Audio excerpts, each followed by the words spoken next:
Bonjour, c'est Igor Bogdanov. Non, c'est Grishka. Ah, ça fait du monde, hein. Bonsoir, c'est David Pujadas. Au sommaire de cet appel téléphonique, l'exil des présentateurs de chaînes hertziennes. Écoutez, je trouve étrange pour un présentateur de TF1 d'aller sur la TNT. Après tout, s'ils veulent faire de tout petits scores d'audience, ils n'ont qu'à devenir présentateurs du JT du soir sur France 2. Oh, c'est méchant. Bonjour à tous, c'est Julien Courbet. Alors Marc, je suis très content de rejoindre l'équipe de Touche pas mon poste.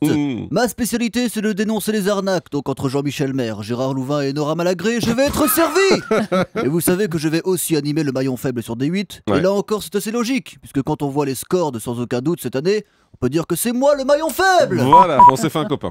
Salut à tous, c'est Yann Barthès du Petit Journal. Ouh là là. Cette semaine, on a fait une grande découverte. Oui, quand on a appris que Vincent Lagaffe rejoignait Benjamin Castaldi sur Gulli, on s'est rendu compte que depuis des années, on était dans l'erreur. Ah bon? Attention, révélation. Tintin. Quand on dit que Gulli est la chaîne des moins de 10, on ne parlait pas de l'âge des téléspectateurs, mais du QI des présentateurs. Non. C'est quand même beaucoup plus clair comme Ouais, ça. c'est clair. Salut, c'est Laurent Deutsch, de nouveau. le vrai. Ouais, le vrai.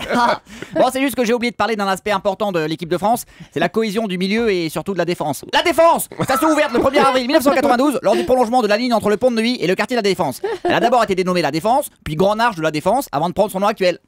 Ah pardon, je pensais que j'arriverais à parler que de foot et puis non. Désolé. Merci beaucoup, Marc-Antoine Lebrun en spectacle les jeudis, vendredis et samedis au Théâtre Beau à Paris.